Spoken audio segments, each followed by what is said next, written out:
continuar con las actividades del día de hoy. Ahora es el turno de la materia Formación Cívica y Ética. Y nuestro tema es la Constitución Política. Como sabes, para que haya una convivencia armónica en la que se respeten los derechos y la dignidad de las personas, se deben crear normas y leyes. Se crean normas en la escuela, los parques, lugares públicos, pero las leyes son obligatorias para todos los mexicanos y aquellos que no las cumplan reciben castigos o sanciones. En México, las leyes las aprueban los diputados y los senadores. Se encuentran en la Constitución Política de los Estados Unidos Mexicanos.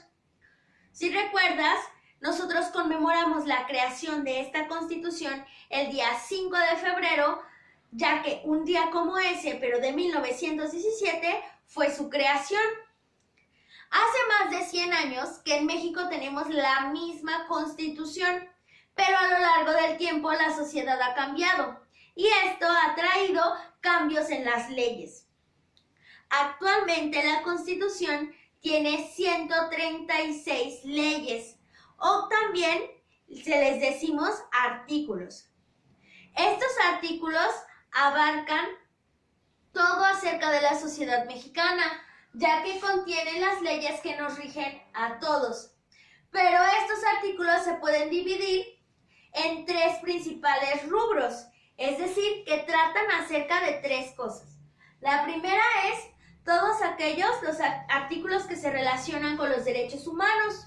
También tenemos artículos que se relacionan con el territorio nacional y por último artículos que se van a relacionar con nuestra forma de gobierno.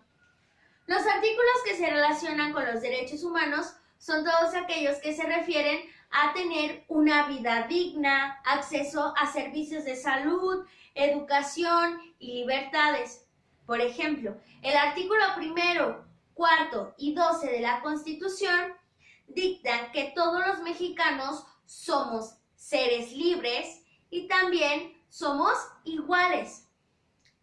También se dice que todos tenemos derecho a pensar distinto, libertad de pensamiento, y además tenemos el derecho a expresar esos pensamientos y se le llama libertad de expresión. Se establece en el artículo 6, 7 y 24 de la Constitución.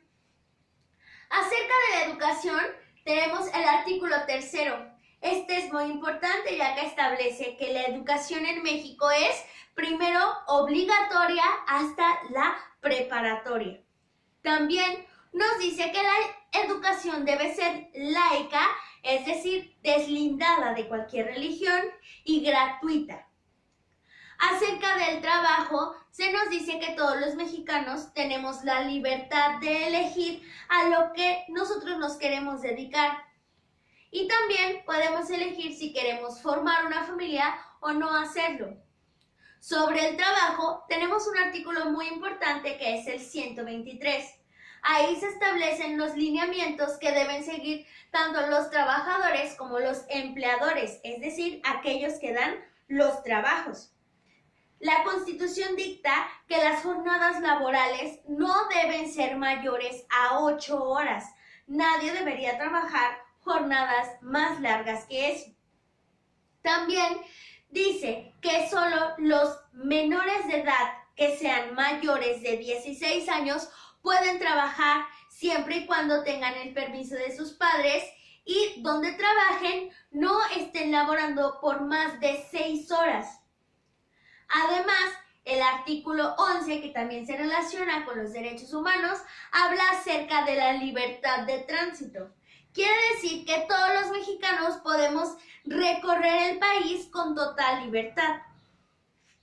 Acerca de los artículos que hablan sobre el territorio nacional, tenemos artículos como el 27, el 41, el 42 o el 43, que nos hablan acerca de las fronteras, es decir, de los límites del territorio, dónde empieza y dónde termina México. Cuando los artículos se refieren a los recursos naturales, se refieren a todo lo que está dentro de nuestro país que nos dio la naturaleza, como los mares, el agua, los animales, la vegetación. La Constitución política dicta que estos recursos pueden ser expropiados por los mexicanos, es decir, que pueden ser utilizados por los mexicanos. Además, se nos dice que tenemos una división política, es decir, que nuestro país está dividido en varios estados.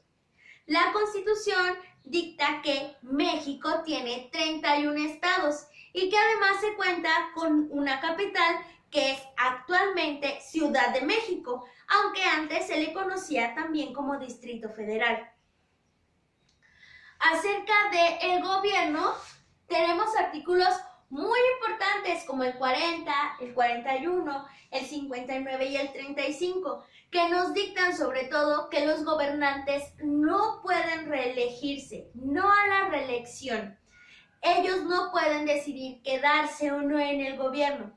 Como sabes, nuestro país es un país democrático. Esto quiere decir que sus habitantes eligen a sus gobernantes. En la Constitución se establece que el voto es una obligación y un derecho para todos los mexicanos mayores de 18 años que cuenten con su credencial electoral, pues ellos cada cierto tiempo pueden elegir a los representantes que van a gobernar. Artículos como el 14, el 16, el 18, 20, 21, 22, 23, 49, 103, 107, 115 y 116 nos dicen los límites que tienen estos gobernantes, es decir, lo que pueden hacer y lo que no pueden hacer. También se establece que la Constitución debe ser respetada por todos. Otra cosa muy importante que se nos habla sobre el gobierno en estos artículos es sobre la división de poderes, ya que para evitar que todo el poder y todo el control se establezca en una sola persona, la Constitución dicta que tenemos 3 poderes en la República. Vamos a tener el poder ejecutivo, el cual es representado por el presidente de la República o también por el gobernador en el caso de los estados o presidente municipal en el caso de los municipios. Vamos a tener el poder legislativo, que es el que se encarga de crear las leyes o modificarlas o aprobar las modificaciones. El poder legislativo es representado por los diputados y los senadores. También vamos a tener el último poder, que es el poder judicial. El poder judicial se encarga de vigilar el cumplimiento de la Constitución y se va a conformar sobre todo por tribunales y por jueces. En el caso del poder ejecutivo, es decir, del presidente, la Constitución establece que el presidente es aquel que se encarga de dirigir la política externa, es decir, es el representante de México en el exterior, en otros países. También establece cuáles son los requisitos para poder ser presidente. Entre ellos destaca que se debe ser mexicano de nacimiento y tener al menos 35 años de edad. También la Constitución establece que una persona que ya fue presidente de la República no puede volver a hacerlo jamás. En el caso del poder legislativo, como he comentado, es el que recae en los diputados y en los senadores. Estas personas son representantes del pueblo, representantes de las distintas comunidades elegidas a través del voto. De los diputados y los senadores se forman 2 agrupaciones que se llaman cámaras. La Cámara de Diputados tiene 500 integrantes, es decir, que en México hay 500 diputados. En cambio, la Cámara de Senadores solo tiene 128. La Constitución también nos dicta algunos requisitos que deben cumplir aquellas personas que quieran ser diputados o senadores.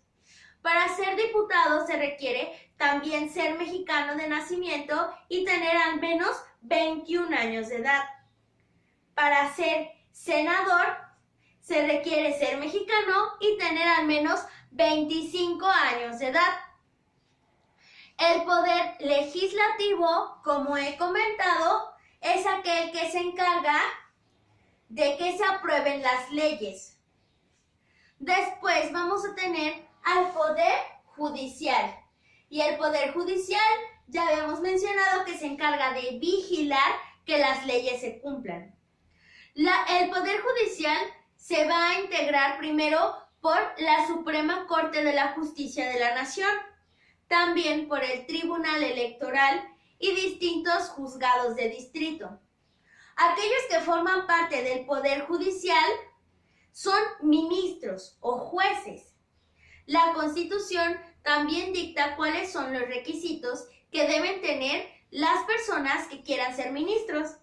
La primera es que deben ser licenciados en Derecho, estar titulados y tener al menos 10 años de práctica. También deben ser mexicanos de nacimiento y tener al menos 35 años de edad. Los ministros son los que se van a encargar de resolver problemas constitucionales a través de los juicios. También forma parte del Poder Judicial el Tribunal Electoral. El Tribunal Electoral también está conformado por ministros, con la diferencia de que ellos se van a encargar exclusivamente de todos aquellos conflictos que se lleven a cabo en las elecciones. Como sabes, en México, la organización encargada de las elecciones es el Instituto Nacional Electoral. Todos aquellos conflictos que lleguen a surgir en momentos de elecciones o con este instituto se van a resolver en el Tribunal Electoral. Los ministros, a diferencia del presidente y los diputados y senadores, no son elegidos por las personas a través del voto, sino que es el presidente el que los propone. Como ves, en nuestra Constitución tenemos distintos artículos que abarcan muchos temas que nos van a garantizar la convivencia social en armonía. El día de hoy la actividad es bastante sencilla. Primero vas a tomar este esquema como apunta en el cuaderno de formación. Recuerdas que siempre debes colocar la fecha, el valor y el título. Posteriormente vas a trabajar en el libro de formación cívica y ética. Vas a responder las actividades de la página 96 y 97. Espero que este video haya sido de ayuda. También espero que tengas un bonito día. Nos vemos pronto. Cuídate mucho. Bye.